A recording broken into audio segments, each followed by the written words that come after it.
Hello students, welcome to definite success Pathshala. मैं आपकी Hindi educator Rupali Verma. आज जो वीडियो लेकर आई हूँ वो हमारे प्यारे प्यारे क्लास 10th के बच्चों के लिए है, जिनके ऊपर खूब ढेर सारी टेंशन आ चुकी है जब से आपकी डेट शीट आई है। तो बिल्कुल परेशान नहीं होइए, डेफिनेट सक्सेस है ना आपके लिए। यहाँ से पढ़ाई करिए और अच्छे से सारी टेंशन को दूर भगाइए। तो मैं आपकी हिंदी की टेंशन को दूर कर देती हूँ थोड़ा सा। तो आज जो लेकर आई हूँ वो है आपके कोर्स ए की बुक क्षितिज भाग 2 के गद्य खंड का अध्याय है बाल गोविंद भगत, उसके एनसीईआरटी सॉल्यूशन। ध्यान रखिए, आपके 2 कोर्स हैं, हमेशा बोलती हूँ, तो बुक्स भी अलग अलग हैं क्योंकि दोनों में सेपरेट अलग अलग बुक्स चलती है। कोर्स ए में हमारी बुक चलती है क्षितिज भाग 2 और कृतिका भाग 2। वहीं पर हमारे पास जो कोर्स बी है वहां पर बुक चलती है स्पर्श भाग 2 और संचयन भाग 2। तो अलग अलग बुक होने के नाते ध्यान से पढ़िएगा कि ये चैप्टर अगर आपके पास नहीं है तो ये आपका कोर्स नहीं है। कोर्स ए वाले बच्चे ध्यान देंगे, हम अभी तक अपना काव्य खंड खत्म करके गद्य खंड शुरू कर चुके हैं क्योंकि क्षितिज बुक में हमारे दोनों ही खंड हैं। काव्य खंड सूरदास जी से लेके संगतकार तक के हमारे जो चैप्टर थे हमने कंप्लीट कर लिए। अब हम आ चुके हैं अपने गद्य खंड पे। गद्य खंड का हमारा पहला चैप्टर नेताजी का चश्मा खत्म हो चुका है। दूसरा चैप्टर हम शुरू कर चुके हैं। इससे पहले वाले वीडियो में आप बाल गोविंद भगत जी के चैप्टर का 1 शॉट रिवीजन देख चुके हैं। तो आज क्या लेकर आई हूँ? आज लेकर आई हूँ एनसीईआरटी क्वेश्चंस, यानी कि जो हमने अपनी बुक हमारी जो है उसमें चैप्टर के बाद कुछ क्वेश्चंस दिए गए हैं, उन क्वेश्चंस को आपको आंसर्स करने हैं। तो चलिए फटाफट आंसर देख लेते हैं।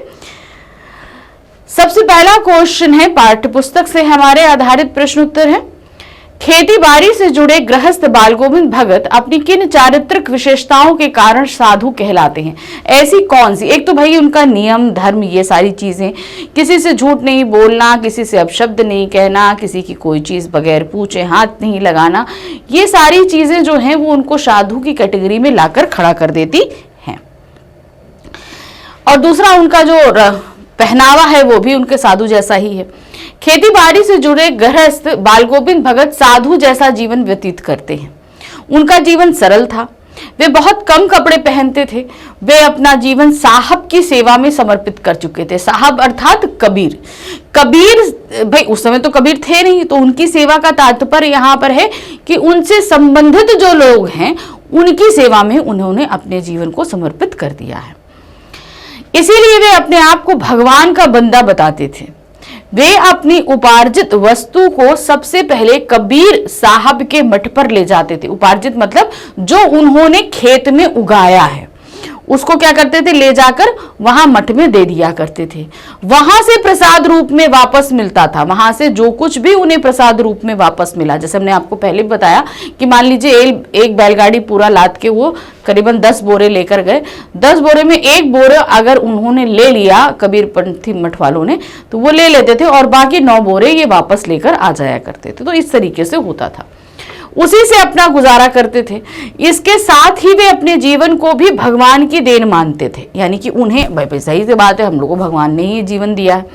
वे साधुओं की तरह ईश्वर और गुरु की प्रशंसा के गीत गाते थे। जैसे साधु जो होते हैं ना, वो ईश्वर भक्तियों में लगे रहते हैं। किसी ने उनके लिए अपने जो भी आराध्य, कोई शिव को मानता, कोई कृष्ण को, कोई राम को, कोई किसी को मानता, तो इस तरीके से साधु अपना जीवन बिताते हैं। तो यहाँ पर ये भी अपना जीवन उन्हीं को मानते बिताते थे, लेकिन ये कबीर को अपना गुरु मानते थे और उन्हीं के लिखे हुए दोहों को गाया भी करते थे।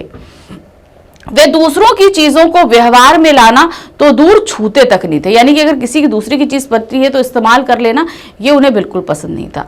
तो व्यवहार में लाना तो दूर, उसे छूना भी उनको पसंद बिल्कुल भी नहीं था। यहां तक कि वे राग द्वेष से ऊपर उठे हुए थे। राग द्वेष यानी कि तुमने अच्छा नहीं किया, दूसरे को देना, दूसरा कोई हमसे कहे उसकी वो चीज बुरी लग गई, उसकी बुराई करना, ये सारी चीजों से वो बिल्कुल अलग थे। वो इस तरीके का कोई भी कृत्य नहीं किया कर सकते थे। तो बेसिकली उनका पहनावा, उनका व्यवहार, उनकी मान्यताएं उन्हें एक साधु की कैटेगरी में लाकर खड़ा कर देती हैं। लेकिन उनके जो कर्म हैं वो उन्हें गृहस्थ के जीवन में लाते हैं, अर्थात खेतीबाड़ी करना, घर में जो है वो अनाज देना, वहां के लोगों जो लोग हैं उनके, जैसे उनका बेटा है, बहू है, उसकी देखभाल करना, उनकी जीविका चलाना, जैसा मतलब उनका जीवन चलाने के लिए जो चीजें जरूरी वो देना। इसलिए उनको गृहस्थ कहा गया, क्योंकि उन्होंने गृहस्थ जीवन त्यागा नहीं था, उनके ऊपर जिम्मेदारी थी, इसलिए उन्होंने त्यागा नहीं। लेकिन व्यवहार उनका, पहनावा उनका, जो उनके नेम धर्म है, वो सभी कुछ एक साधु की तरह ही थे, इसीलिए उनको एक गृहस्थ होते हुए भी साधु कहा जाता था। प्रश्न संख्या 2 है, भगत की पुत्रवधू उन्हें अकेले क्यों नहीं छोड़ना चाहती थी? अब क्या हुआ, जो बाल गोविंद भगत थे उनका बेटा जो है वो मृत्यु को प्राप्त हो गया। मृत्यु के प्राप्त होने के बाद जो 1.25 महीने श्राद्ध का टाइम होता है, उसके बाद उन्होंने अपनी बहू के जो है भाई है उसको बुलाया और कहा इसे मायके ले जाओ और इसकी दूसरी शादी कर दो। लेकिन बहू जाने को तैयार नहीं कि हम नहीं जाएंगे। तो उसके ना जाने का कारण क्या था? भाई वो भगत जी को अच्छे से जानती थी कि वो अपने नेम धर्म में लगे रहेंगे, अपना ध्यान नहीं देंगे, क्योंकि अगर वो चली जाएगी तो इनका खाना तो दूर, इनको एक गिलास पानी देने वाला कोई नहीं है, और ये अपनी ठीक से देखभाल नहीं करेंगे। भाई उम्र हो गई है, जब उम्र हो जाती है तो थोड़ा सा देखभाल की जरूरत होती है। अब अगर देखभाल नहीं करेंगे तो क्या होगा, शरीर कमजोर होगा और वो जल्दी ही मृत्यु को प्राप्त होंगे, जैसा कि इस पाठ में हुआ भी है। यही कारण है कि उनकी देखभाल करते रहे, उनका ध्यान रखते रहे, इसलिए उनकी बहू जाना नहीं चाहती थी। भगत की पुत्रवधू ये भली भांति जानती थी कि पुत्र की मृत्यु के बाद अब वे अकेले रह गए हैं। उनकी सेवा शुश्रूषा करने वाला उसके अलावा अब कोई नहीं है, यानी कि कौन उनका ध्यान रखने के लिए, सिर्फ बहू बची है। अब वे वृद्ध भी हो चुके हैं, इसीलिए वे अब अपने खाने पीने की ओर ध्यान नहीं दे पाएंगे। ऐसी परिस्थिति में उन्हें अकेला छोड़ना ठीक नहीं है, इसीलिए सेवा भाव से पूरित होकर वह अपना शेष वैधव्य जीवन यानी कि विधवा जीवन उनके चरणों की छाया में ही बिताना चाहती थी। तो कहने का तात्पर्य है सिर्फ उनकी देखभाल कर सके, क्योंकि भाई ऐसा तो नहीं है कि ब्याह कर आई सिर्फ पति के साथ आती है, भाई पूरा परिवार होता है, ससुर भी पिता की तरह होता है, तो जिम्मेदारी बन जाती है कि नहीं उनके जाने के बाद अब पति चला गया तो क्या मतलब, घर से रिश्ता खत्म हो गया। अब वो एक एज हो चुकी है, उनकी देखभाल करना, ये सब करना भी उसने अपनी जिम्मेदारी समझी, इसलिए वो मना कर रही है कि हम नहीं जाएंगे। लेकिन बाल गोविंद भगत की जिद के आगे उसकी जिद चलती नहीं है, जो वो शर्त रख देते हैं उसके आगे उन्हें जाना ही पड़ता है। प्रश्न संख्या 3 है, भगत ने अपने बेटे की मृत्यु पर अपनी भावनाएं किस तरह व्यक्त की थी? वो मदमस्त होकर गा रहे थे, झूम रहे थे, नाच रहे थे, यहां तक कि अपनी बहू को भी वो रोने से मना करके उत्सव मनाने के लिए कह रहे थे। तो यहां पर बेटे के मर जाने पर वो दुखित नहीं होकर खुश इसलिए थे, उनका कहने का तात्पर्य ये था कि मेरे बेटे की जो आत्मा थी वो विरह स्थिति में थी, अब वो मुक्त होकर अपने प्रिय यानी कि परमात्मा के पास पहुंच गई है, इसलिए ये शोक मनाने का नहीं, उत्सव मनाने का समय है। भगत ने अपने बेटे की मृत्यु पर शोक व्यक्त ना करके आनंद की अनुभूति की, क्योंकि उनका मानना था कि इस संसार में ईश्वर की इच्छा ही सर्वोपरि है। अब पुत्र की आत्मा परमात्मा के पास चली गई, विरहिणी आत्मा अपने प्रेमी परमात्मा से मिल गई, यानी कि जो आत्मा अभी तक विरह का जीवन इस धरती पर जी रही थी, अब वो इस शरीर से मुक्त होकर अपने परमात्मा प्रिय से मिल गई है। इससे बढ़कर आनंद क्या हो सकता है? भाई एक प्रेमी प्रेमिका का मिलन हो रहा है, इससे ज्यादा बढ़कर और क्या हो सकता है? उन्होंने अपने पुत्र के शव को एक सफेद चादर से ढक दिया, कुछ फूल उस पर बिखेर दिए और एक दीपक उसके सिरहाने जला दिया। वे उसके सामने जमीन पर आसन लगाकर बैठ गए और तल्लीन होकर गीत गाने लगे। इसके साथ ही उन्होंने अपने विलाप करती पतोहू को भी उत्सव मनाने के लिए कहा। तो उनकी जो मान्यता थी, जो वो कबीर के मतों को मानते थे, उसके अकॉर्डिंग जो है वो मृत्यु के बाद शोक नहीं उत्सव मनाने का टाइम होता है। तो इसीलिए उन्होंने गीत गाते हुए अपने बात को व्यक्त किया, क्योंकि भाई जीवन और मरण जो है वो ईश्वर के हाथ में, हमारे हाथ में नहीं है। जो चीज हमारे हाथ में नहीं है उसके लिए शोक मनाने का क्या फायदा? तो इसलिए वो शोक नहीं मनाते हैं। प्रश्न संख्या 4 है, भगत के व्यक्तित्व और उनकी वेशभूषा का अपने शब्दों में चित्र प्रस्तुत कीजिए। अब भगत जी का जो व्यक्तित्व निकल कर आया वो, और जिस तरीके से वेशभूषा है, कबीर पंथी कनपटी टोपी है उनकी, लंगोट पहनते हैं, रामानंदी चंदन का टीका लगाते हैं, तुलसी की जड़ों की माला पहनते हैं और क्या कहते हैं, ठंड के समय एक काला कंबल डाल लेते हैं। ये सारी चीजें और उनके जो व्यक्तित्व की जो चीजें निकल कर आएंगे वो सारा आपको यहाँ पर लिखना है। भगत का व्यक्तित्व एक साधु के अनुरूप था। जैसे कि हमने बताया कि वो गृहस्थ जीवन जी रहे थे, लेकिन जो वो आचरण रखते थे वो किस तरीके का था, साधुओं जैसा था। वे 60 वर्ष के ऊपर, गोरे चिट्टे और मंझौले कद के व्यक्ति थे। सॉरी, उनका चेहरा सफेद बालों से ढका हुआ था, सदा जगमगाता रहता। तो देखिए, एक तो गोरे, ऊपर से सारे बाल सफेद, तो वो एक जो शाइन होती थी वो उनके चेहरे पर रहती थी। वे कपड़े बहुत कम पहनते, उनकी कमर पर केवल एक लंगोटी रहती थी और सिर पर कबीर पंथियों वाली कनफटी टोपी, जैसे मैंने आपको पहले बताया कि प्लेन होती है और कान के पास में ऐसे करके एक स्लिट ओपन टोपी होती है। जाड़ा आने पर शरीर पर काली कमली ओढ़ लेते थे, यानी कि काला कंबल ओढ़ लिया करते थे। कमली का तात्पर्य कंबल से होता है। उनके मस्तक पर रामानंदी चंदन चमकता रहता था, यानी रामानंदी चंदन का टीका लगाते थे, जो चंदन हल्का सा सफेद होता है, जो नाक के एक छोर से शुरू होकर ऊपर की ओर चलता जाता था। यानी कि कहां से लगाते थे, यहां से, नाक के एक छोर से शुरू होता होता होता होता पूरा यहां तक उनका चंदन जाता था। वे गले में तुलसी की जड़ों की एक बेडौल माला पहने रहते थे। अब तुलसी की जड़ जो होती है वो बेडौल ही होती है, तो जो उनकी माला बनेगी वो भी एक सीक्वेंस तरीके से माला नहीं होगी। इस वेशभूषा में उनका व्यक्तित्व एक साधु जैसा प्रतीत होता था। इसके साथ ही वे प्रभु भक्ति में लीन होकर खंजड़ी भी पर भक्ति गीत गाते रहते थे। तो देखा ना, उनके व्यक्तित्व, उनकी जो रूपरेखा, जो चीजें पहनावा थी वो सभी हमने बताई। तो खंजड़ी भी लिए रहते थे, ये भी आप मेंशन करेंगे। प्रश्न संख्या 5 है, बाल गोविंद भगत की दिनचर्या लोगों के अचरज का कारण क्यों थी? देखिए, इतनी उम्र के बाद भी इतनी टफ दिनचर्या जो है फॉलो करना आसान नहीं होता, और हर कंडीशन में, और कहने का तात्पर्य हर मौसम में फॉलो करना आसान नहीं होता। अब जैसे ठंड में भी होता है तो हम लोग सुबह थोड़ा देर से उठ जाते हैं, थोड़ा देर से स्नान हो जाता है, सब कुछ हो जाता है, लेकिन उनके लिए वही था, सुबह वही टाइम उठना, वही 2 मील चल के जाना, नदी में स्नान करना, आना, और उसी तरीके से जो है सुबह की अर्चना पूजा जो करना है, प्रभात फेरियां, वो सारा काम हुआ करता था उनका। तो ये बड़ा अचरज का कारण सभी के लिए रहता था कि आखिर ये कैसे इतनी उम्र में भी इतना नेम धर्म पालन कर लेते हैं। बाल गोविंद भगत की दिनचर्या लोगों के अचरज का कारण इसलिए थी क्योंकि वह एक बंधे बंधाए ढर्रे पर चलती थी, यानी कि जो रूटीन उन्होंने बांध लिया है, किसी भी कंडीशन में वो उस रूटीन को छोड़ते नहीं थे। उनकी दिनचर्या सरलता, सादगी और निस्वार्थ भाव से पूरित थी।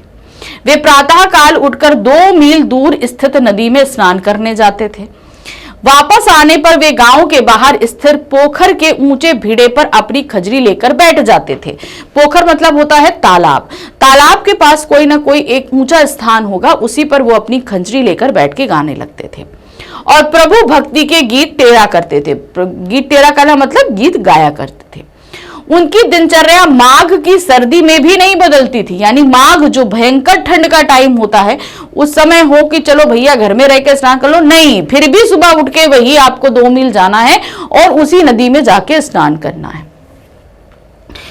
आसमान में तारों के दीपक बुझे नहीं कि काली कमली ओढ़े बाल गोविंद भगत खजरी लेकर बैठ जाते और गाते गाते मस्त हो जाते। तो आसमान के तारे बुझे नहीं, मतलब कि जैसे हल्का सुबह हुआ नहीं कि वो खजरी लेकर गाना, मतलब उससे पहले उनका स्नान वगैरह हो चुका होता था और हल्का उजाला हुआ नहीं कि जो है तारे गायब होना शुरू हुआ और इधर इनकी प्रभात फेरियां शुरू हो जाया करती थी। गर्मियों में अपने आंगन में ही आसन जमा लेते थे। गर्मियों में क्या करते थे, अपने आंगन में लगाते थे और उनके संगीत के प्रेमी भी वहीं एकत्र हो जाते थे। ये संध्या गीत के समय होता था। उनकी नियमित दिनचर्या वास्तव में ही सभी को आश्चर्य में डालने वाली थी। भाई इतनी एज के बाद भी पूरे नियम के साथ इस दिनचर्या को फॉलो करना आसान नहीं होता है, जैसे वो फॉलो कर रहे थे। तो यही सबके लिए अचरज का कारण रहती थी कि कैसे इतना मुश्किल टफ लाइफ जी लेते हैं। प्रश्न संख्या 6 है, पाठ के आधार पर बाल गोविंद भगत के मधुर गायन की विशेषता बताइए। अब पाठ में हमने सुना, जब वो रुपाई हो रही है तब की बात करिए या संध्या के समय की बात करिए, सभी मदमस्त होके, रुपाई के समय तो सब मस्त होके, एक क्रम नहीं है, सबके हाथ चलते और सब जो है उसी लय के हिसाब से रोपण किया करते थे। बच्चे हों, औरतें हों, आदमी हों, सभी एकदम मदमस्त हो जाया करते थे। बाल गोविंद भगत अपनी मनोवृत्ति के अनुसार प्रभु भक्ति के मधुर गीत गाया करते थे। एक पद वे पहले गाते थे और उसकी प्रेमी मंडली उसे दोहराती थी। यानी कि कैसे गाते थे, पहले जैसे हमने गा दिया तो जो उनकी मंडली थी उसके बाद वो उसको दोहराने का काम किया करती थी। धीरे धीरे उनका स्वर ऊंचा होने लगता और एक निश्चित ताल एक निश्चित गति में आ जाती। यानी कि जैसे हम शुरू करते हैं तो थोड़ा लो पिच रहती है, फिर धीरे धीरे जोश भरता है तो वो थोड़ा हाई पिच में होने लगता है, तो वो धीरे धीरे जो है क्या होता था, ऊपर उठने लगता था। संगीत और गायन का एक ऐसा मधुर वातावरण बन जाता कि खंजरी लिए बाल गोविंद नाचने लगते थे। मतलब आसपास उनका गाना, पीछे से उनके अनुयायियों का गाना, तो जो माहौल बनता था सब मदमस्त हो जाते थे। और बाल गोविंद भगत तो इस तरीके से मस्त हो जाते थे कि वो उठकर गायन नाचने लगते थे। इसके साथ ही उनके संगीत के जादुई प्रभाव से खेतों में काम करने वाले किसानों के हाथ पैर एक विशेष लय में चलने लगते थे। तो जो धान की रुपाई होती थी उस दौरान खुद बाल गोविंद भगत भी अपने खेत में रुपाई करते थे। तो उस रुपाई के दौरान भी उन सब के जो हाथ पैर है, सिर्फ हम कह रहे जैसे गायन तो बाल गोविंद भगत कर रहे हैं, लेकिन सबके हाथ पैर एकदम एक लय ताल में ही चलते थे। जैसे उनकी लय चले वैसे उनके हाथ चले, तो वो एक क्रम बंध जाता था। उनके संगीत में सभी डूबकर काम किया करते थे। यहां तक कि चाहे विकट सर्दी हो या गर्मी, वह उन्हें गायन से अलग या प्रभावित नहीं कर पाती थी। तो कहने का मतलब, चाहे बहुत गर्मी हो तो कभी ऐसा नहीं होता था कि संध्या मंडली नहीं लगे, बहुत ठंडी हो तो सुबह प्रभात फेरियां ना हो, पोखर के पर बैठकर जो है वो गायन ना हो, ऐसा नहीं होता था। वो लोग हर कंडीशन, मतलब कुछ भी हो, उनकी सुबह का गायन, संध्या का गायन होता जरूर था, हर कंडीशन में, चाहे कुछ भी हो। तो ये उनका गायन की विशेषता थी कि उन्होंने उसे एक नियम बना रखा था और उसी के अकॉर्डिंग वो हमेशा डेली उनका गायन होता ही होता था। और गायन इतना मधुर कि सिर्फ वही ना मगन हो जाए, उनके आसपास जितने थे वो सभी मगन हो जाया करते थे। प्रश्न संख्या 7, कुछ मार्मिक प्रसंगों के आधार पर यह दिखाई देता है कि बाल गोविंद भगत प्रचलित सामाजिक मान्यताओं को नहीं मानते थे। पाठ के आधार पर उन प्रसंगों का उल्लेख कीजिए। तो आपको वो प्रसंग निकालने हैं जिनसे ये पता चलता है कि वे सामाजिक मान्यताओं को नहीं मानते थे। अब इसमें पहला तो यही आ जाता है कि बेटे के मरने पर उन्हें विलाप करना चाहिए, तो वो गायन कर रहे थे। दूसरा ये आ जाता है कि बहू के हाथ से उन्होंने बेटे की चिता को अग्नि दिलाई, वो हो गया। तीसरा, अपनी विधवा बहू के विवाह की बात करी। तो ये कुछ ऐसे प्रसंग निकल कर आते हैं जिससे पता चलता है कि वे सामाजिक मान्यताओं को किसी भी हद में नहीं मानते थे। यह सत्य है कि बाल गोविंद भगत तत्कालीन समाज में प्रचलित मान्यताओं को नहीं मानते थे, इसीलिए वह गृहस्थी छोड़कर साधु बनने में विश्वास नहीं करते थे। कि भाई माना कि नियम धर्म साधुओं जैसा है, मगर मैं गृहस्थ छोड़ दूं, ऐसा नहीं है। वे काम करने पर ही विश्वास करते थे, इसीलिए साधु होकर भी वे खेती बाड़ी में लगे रहते थे। तो पहली तो मान्यता है कि भाई आप साधु हो तो जाके अलग पूजा अर्चना करो, गृहस्थी छोड़ दो। लेकिन नहीं, वो पूजा अर्चना नियम धर्म वैसे करेंगे, लेकिन गृहस्थी का काम, क्योंकि वो कर्म में विश्वास करते थे। वे किसी की मृत्यु पर विचलित नहीं होते थे। अपने पुत्र की मृत्यु पर उसके शव को चादर से ढककर उस पर फूल बिखेर कर स्वयं गीत गाने बैठ जाते हैं। पता है बेटा मर गया है, उसको कफन डाल दिया, फूल डाल दिए, सब कुछ कर दिया, लेकिन उसके बाद भी उसके सामने बैठकर गायन कर रहे हैं। तो ये प्रचलित मान्यता से अलग था। यहां तक कि उन्होंने पतोहू को भी रोने से मना किया कि उसकी पत्नी रो रही है तो उसको मना कर रहे, नहीं तुम मत रो, ये उत्सव का समय है, उत्सव मनाओ। वे मृत्यु को एक उत्सव ही मानते थे। उन्होंने अपनी पतोहू के हाथों से ही पुत्र के शव को आग दिलाई और पतोहू को उसके भाई के साथ उसके मायके भेज दिया। तथा पुनर्विवाह करने का आदेश दिया। मायके भेज के और कहा कि इसका दूसरी शादी कर दो। इस प्रकार वे सामाजिक मान्यताओं की चिंता नहीं करते थे। समाज ने जो मान्यताएं बना रखी हैं, कुछ नियम कायदे बना रखे हैं, वो उन नियम कायदों को ऐसा नहीं कि पूरी तरीके से उसके खिलाफ जा रहे हैं, वो ये देखते थे कि इससे आने वाले भविष्य में किसी को क्या नुकसान हो सकता। मान लो अगर वो ये मानते कि भाई विधवा का विवाह नहीं होता तो उनकी बहू अपने पास रखो, मेरी सेवा भी होती, भाई स्वार्थी होते तो यही करते, मेरे साथ रहो, मेरी सेवा करो अच्छे से, और भाई विधवा का तो विवाह होता नहीं तो इससे उन्हीं को तो फायदा था। लेकिन उन्होंने इसके विपरीत जाके उन्होंने देखा कि बहू अभी बहुत ज्यादा यंग है, उसके सामने अभी बहुत सारी लाइफ पड़ी है, अकेले वो अपनी लाइफ कैसे जिएगी, तो उसके हिसाब से उसका दूसरा विवाह कर ले तो उसके जीवन में उसका एक सहारा होगा, उसका एक परिवार होगा। यहाँ तो कुछ भी नहीं है भाई, वो बहू जब तक मैं हूं, मेरे मर जाने के बाद उसका क्या होगा, है ना। तो इसलिए उन्होंने अपने स्वार्थ को त्याग कर पहले क्या अपनाया, अपनी बहू की लाइफ, कहा कि जाकर शादी कर लो, इसकी दूसरी शादी कर दो। तो इस तरीके से ये पता चलता है कि वो जो है सामाजिक मान्यताओं का खंडन करते हुए ये देखते थे कि क्या सही है क्या गलत है, उस हिसाब से नियम को वो ठुकराते थे और अपनाते थे। प्रश्न संख्या 8 है, धान की रोपाई के समय समूचे माहौल को भगत की स्वर लहरियां किस तरह चमत्कृत कर देती थी, उस माहौल का शब्द चित्र प्रस्तुत करिए। तो पुस्तक में अगर आप लोगों ने वो धान रोपाई वाला सीन पूरा पढ़ा है तो उसे अगर नहीं पढ़ा है तो मैं फिर से कहूंगी उसे आपको अच्छे से पढ़ना है, और पढ़ने के बाद फिर आपको ऐसे शब्दों का इस्तेमाल करना है जिससे आप पूरा एक चित्र बना सको कि हाँ पानी भरा है खेतों में, बच्चे मेड़ों पर हैं, औरतें खाना लेकर आई हैं, वो भी खेत में काम कर रही हैं, मर्द भी काम कर रहे हैं, बाल गोविंद भगत भी, जो चीजें सारी बताई गई उसे आपको पढ़ना है अच्छे से और फिर उसे यहां पर लिखना है। धान की रोपाई के समय बाल गोविंद भगत की स्वर लहरियां समूचे माहौल को चमत्कृत कर देती थी, उसी का एक शब्द चित्र यहां प्रस्तुत है। आषाढ़ की रिमझिम है, आषाढ़ के महीने में हल्का हल्का पानी जो बरसता है, समूचा गांव खेतों में उतर पड़ा है क्योंकि उन्हें क्या करना है, धान की रोपाई करनी है। कहीं हल चल रहे हैं, कहीं रोपनी हो रही है, मतलब पानी भरा हुआ है तो हल चलाते हैं ना तो मिट्टी थोड़ी ढीली होती है, तो धान की रोपाई करना आसान होता है। तो जिन खेतों में रोपाई मतलब हल चल चुके हैं वहां रोपाई हो रही है, और जहां हल नहीं चले वहां हल चल रहे हैं। धान के पानी भरे खेतों में बच्चे उछल रहे हैं। भाई पानी में खेलना बच्चों को बहुत अच्छा लगता है, हमारे सामने भी पानी रख दो तो हम भी छप छप करने लगे, है ना। फिर औरतें कलेवा लेकर मेड़ पर बैठी। कलेवा मतलब क्या होता है, नाश्ता। भाई बहुत अर्ली मॉर्निंग सब लोग काम करने आ जाते हो तो नाश्ता करके तो आते नहीं है, तो औरतें क्या होती है, वो नाश्ते को क्या कहते हैं, क्या बोला जाता है, कलेवा बोला जाता है। आसमान बादल से घिरा है, बहुत घंघोर पानी बरसने वाला है। धूप का नाम नहीं है, ठंडी पुरवाई चल रही है, पूरब से चलने वाली हवा को पुरवाई कहते हैं, और ठंडी ठंडी चल रही क्योंकि बादल छाए हैं, धूप नहीं है तो हवा तो ठंडी ही रहेगी।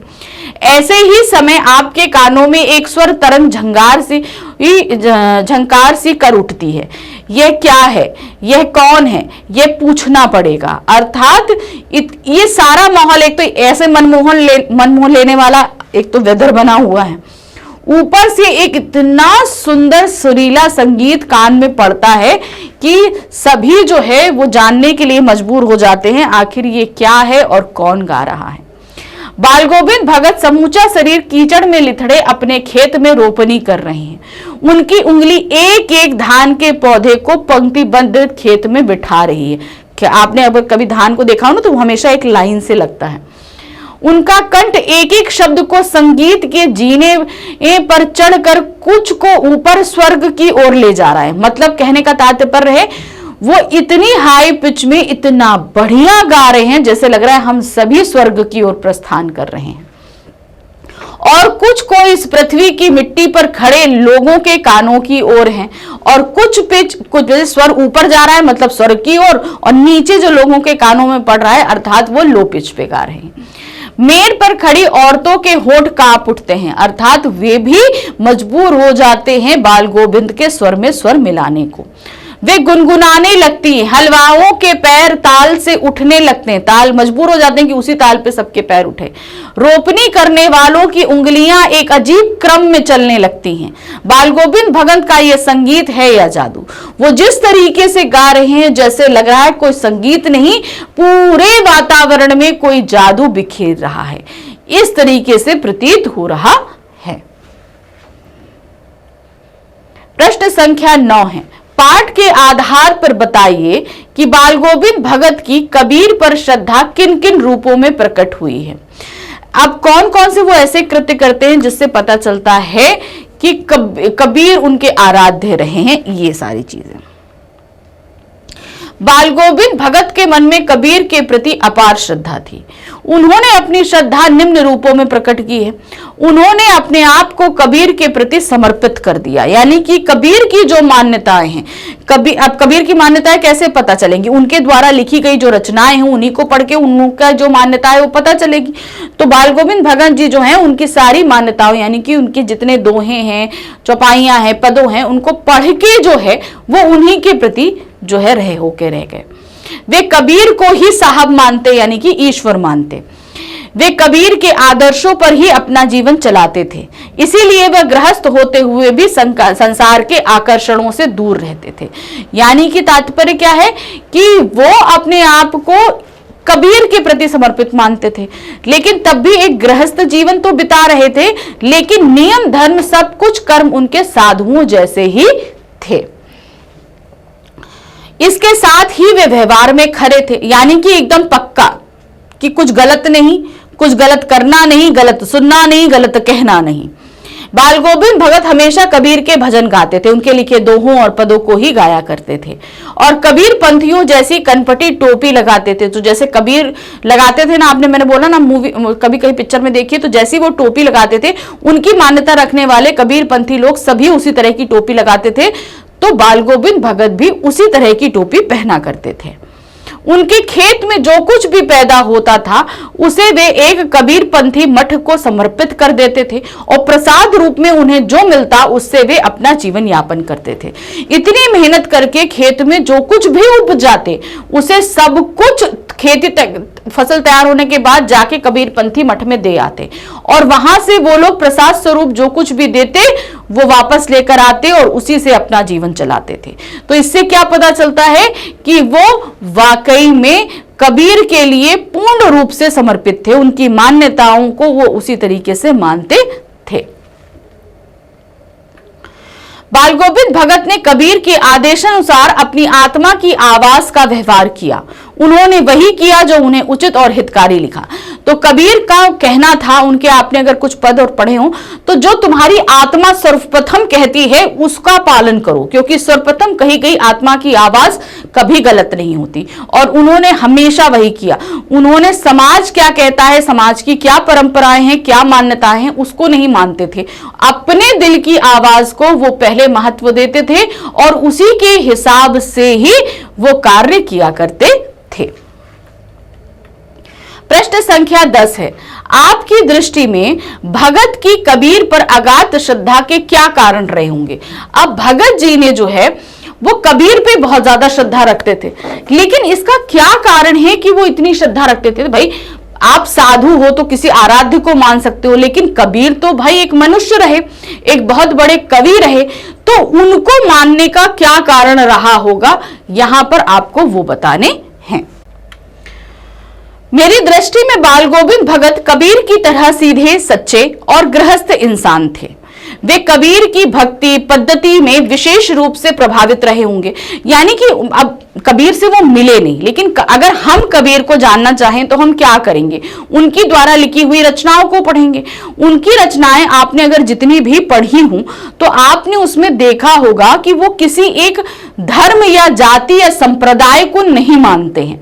वो क्या मानते हैं? वो मनुष्य के कर्मों पे विश्वास रखने वाले व्यक्ति हैं। मनुष्य का हित जिसमें है मानते हैं, और सभी धर्मों को मानते हुए भी नहीं मानते, अर्थात हर धर्म में जो अच्छी बातें हैं उसे एक्सेप्ट करते हैं, इस तरीके से वो सब धर्म को माने भी, और जो बुराइयां हैं उन्हें छोड़ देते हैं, अर्थात वो नहीं भी मानते। तो जहां से जो अच्छी चीज मिल रही है उसे ग्रैब करने की कोशिश करते। तो कबीर जिन चीजों पर यकीन करते थे खुद वो मानते थे, क्योंकि वो ये देखते थे कि ये प्रैक्टिकली लॉजिकल चीज है। उन्हें कबीर का गृहस्थ जीवन ही अच्छा लगा, क्योंकि कबीर खुद एक गृहस्थ जीवन में थे, तो उन्हें वो अच्छा लगा, इसीलिए उन्होंने भी कबीर का अनुकरण किया होगा। कबीर जिस प्रकार अपने कार्यों में लगे रहते थे, इसीलिए वे भी अपनी खेती बाड़ी के कार्यों में लगे रहते थे। तो कर्म पे विश्वास करने वाले इंसान कबीर, तो इसी तरीके से वो उनके जो फॉलोअर्स हैं वो भी उसी तरीके से करेंगे। तो बाल गोविंद भी उनके फॉलोअर होने के नाते कर्म पर ही विश्वास करते थे और वो भी खेती बाड़ी ही करते थे।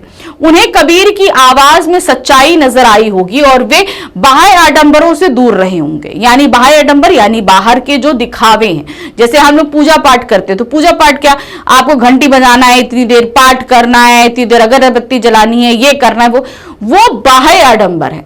ईश्वर को मानना है दिल से मानो। ईश्वर ये नहीं कहते कि आप अगरबत्ती जलाओ, पूजा पाठ करो, व्रत रखो, वो करो। वो क्या कहते हैं, आप मनुष्य को मनुष्य समझो, सही तरीके से आचरण करो, सबसे प्यार करो, किसी को तकलीफ नहीं दो, तो किसी का अपमान नहीं करो, बड़ों का सम्मान करो, छोटों को प्यार करो। ये सारी चीजें, गलत चीजों को कभी नहीं अपनाओ और गलत चीजों का कभी भी तरफदारी नहीं करो।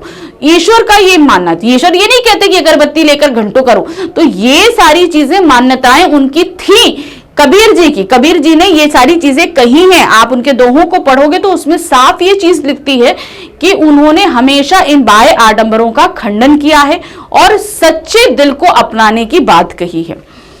उन्होंने कबीर को अपना गुरु मानकर अपनी अगाध श्रद्धा उनके प्रति प्रकट करी। तो उन्होंने जब उनको पढ़ा तो जाना कि हाँ एक्चुअल में ये सारी चीजें सही हैं, तो उन्होंने उसी को माना और उसी को फॉलो भी किया और उनको ईश्वर माना। प्रश्न संख्या 11 है, गांव का सामाजिक सांस्कृतिक परिवेश आषाढ़ चलते ही उल्लास में क्यों भर जाता था? आषाढ़ का महीना क्या होता है, हमने आपको पहले भी बताया है ना। आषाढ़ के महीने में हल्का सा वेदर थोड़ा सा ठंडा होने लगता है, यानी कि बादल बादल आ जाते हैं, तो जाहिर सी बात है सभी लोग उतनी गर्मी के बाद थोड़ा सा रिलैक्स होना शुरू हो जाते हैं।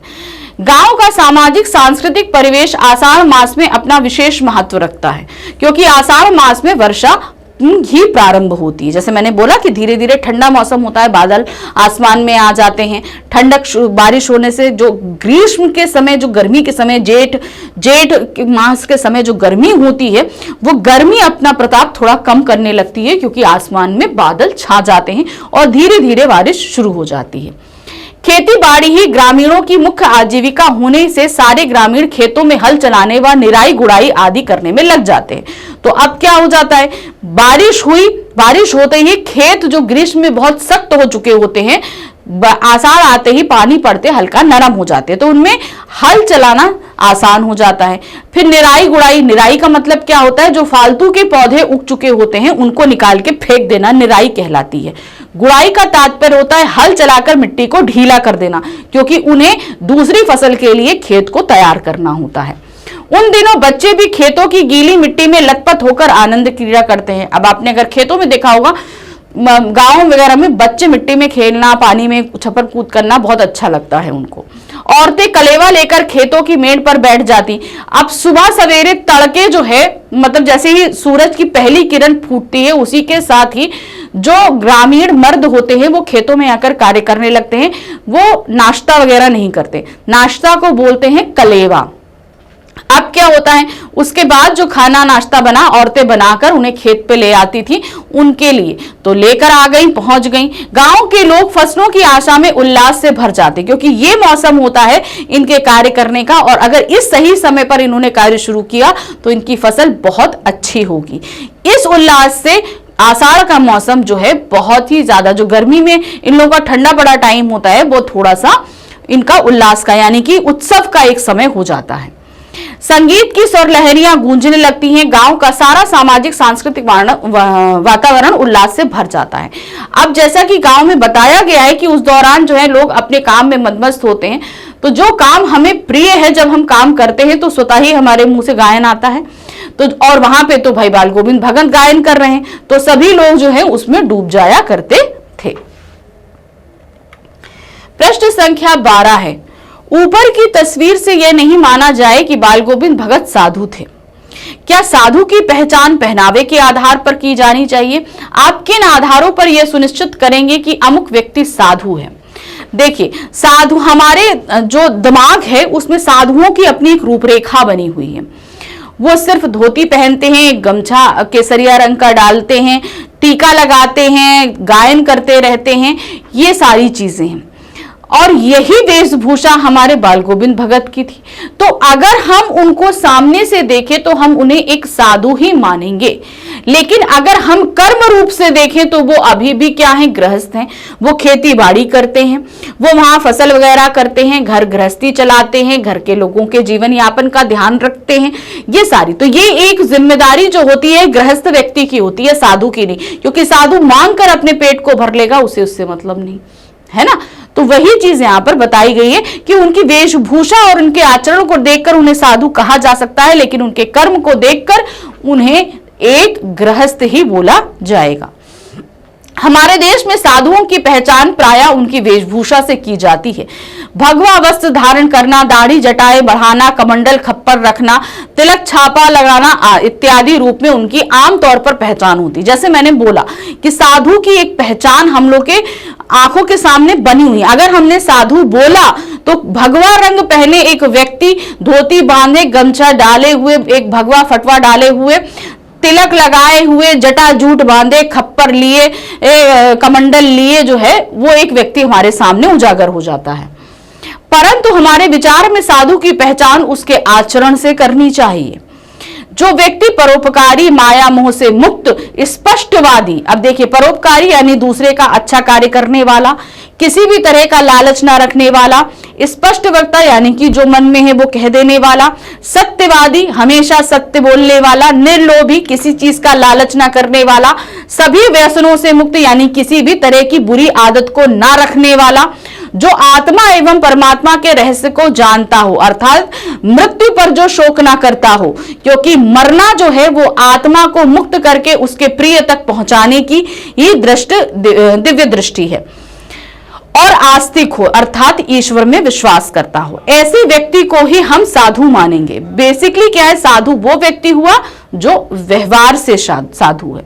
संत स्वभाव वाला, आडंबर ढोंग रहित, अहंकार शून्य और ज्ञानी तथा सामान्य वेशभूषा वाला व्यक्ति सच्चा साधु होता है। तो कहने का तात्पर्य है जो संत स्वभाव का हो, यानी कि जिसमें समन्वयकारी नीतियां हों, जो सभी के साथ समान व्यवहार करता हो, आडंबर और ढोंग रहित हो अर्थात दिखावा नहीं करता हो, फालतू के ढोंग ढकोसले नहीं करता हो। अहंकार, उसके अंदर मैं जैसा शब्द नहीं हूं, हम हैं ये शब्द होना चाहिए। ज्ञानी हो, ज्ञान रखता हो, प्रैक्टिकली हो या वेदों का हो, जो कोई भी हो उसके अंदर ज्ञान होना चाहिए। सामान्य वेशभूषा, दिखावा नहीं होना चाहिए। इस तरह का व्यक्ति ही साधु कहलाता है। प्रश्न संख्या 13 है, मोह और प्रेम में अंतर होता है। भगत के जीवन में किस घटना के आधार पर आप इस कथन को सच और सिद्ध कहेंगे? मोह और प्रेम, मोह होता है किसी चीज से बंध जाना, उसको छोड़ना नहीं, ठीक है, वो मोह है। मुझे हर हाल में वो चीज चाहिए, मेरे पास होनी चाहिए, वो मोह है। प्रेम क्या होता है, जिससे हम प्रेम करते हैं और उसको छोड़ दें, उसकी भलाई के लिए भी छोड़ दें। अगर वो मेरा प्रेम है तो मेरा ही रहेगा, हम तो प्रेम कर रहे हैं ना, उसके बदले में हम उससे कुछ नहीं चाह रहे। ये चीज वहां किस घटना से होती है, जब बाल गोविंद भगत के पुत्र की मृत्यु होती है, तो वहां पर हमें मोह और प्रेम का पूरा सटीक अंतर दिखाई देता है।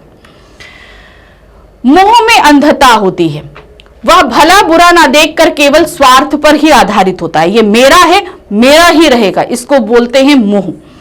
प्रेम में सात्विकता होती है, इसमें निर्मलता एवं स्वार्थहीनता होती है। जब हम प्रेम करते हैं किसी भी चीज से या किसी भी मनुष्य से, तो उससे हम स्वार्थ नहीं रखते, उसमें हम अपना फायदा नहीं देखते। प्रेम स्वतः ही होता है और हमेशा हम उसमें दूसरे का भला ही देखेंगे। इसलिए बाल गोविंद भगत ने अपनी पतोहू के प्रति मोह न प्रकट करके उसके प्रति प्रेम प्रकट किया। अर्थात बेटे के चले जाने के बाद अगर वो मोह के रूप में होते, स्वार्थी होते, तो अपनी बहू को अपने पास से नहीं जाने देते, कहते हाँ तुम मेरी सेवा करो। लेकिन वो अपनी बहू से प्रेम करते थे, इसलिए उन्होंने क्या कहा, तुम जाओ, तुम उसकी दूसरी शादी कर दो। पुत्र के मर जाने के बाद उन्होंने उसके भविष्य को सुधारने के लिए उसे दूसरा विवाह करने का आदेश दिया। इससे उनका प्रेम प्रकट हुआ। यदि वे उसे अपनी सेवा में रख लेते तो वह उनका मोह होता। लेखक को पास ही कहीं जाना था। कहने का तात्पर्य है कि इसी के साथ उन्होंने यहां पर अपनी कहानी खत्म करी थी। तो इस तरीके से अगर उन्हें मोह होता तो वो अपने पास ही रख लेते, अपनी बहू को ना जाने देते। प्रेम था इसलिए उन्होंने उसे स्वतंत्र कर दिया, क्योंकि प्रेम हमेशा हम जिससे प्रेम करते हैं उसका भला ही चाहता है। तो यहाँ प्रेम ये नहीं बोलेंगे नायक नायिका के बीच या लड़के लड़के के बीच या पति पत्नी के बीच। जो प्रेम हमारा किसी से भी हो सकता है, कहने का मतलब एक बच्चे से भी है, हम उससे प्रेम करते हैं तो वो उसकी भलाई के लिए है। यहाँ प्रेम मतलब प्यार से है। तो जहां पर विलासिता नहीं है, आडंबर नहीं है, भोगता नहीं है, वो प्रेम होता है। बेसिकली जो स्वार्थ रहित होता है वो प्रेम होता है, जो स्वार्थ सहित होता है वो मोह होता है। तो इस तरीके से इस पार्ट के हमने सभी आपको एनसीईआरटी क्वेश्चंस करा दिए। आई थिंक आपको अच्छे से समझ में आया होगा। अब मिलेंगे इसी चैप्टर के नेक्स्ट वीडियो में, जिसमें लेकर आऊंगी इस चैप्टर के मल्टीपल चॉइस क्वेश्चन। मिलते हैं नेक्स्ट वीडियो में। Thank you for watching, bye bye.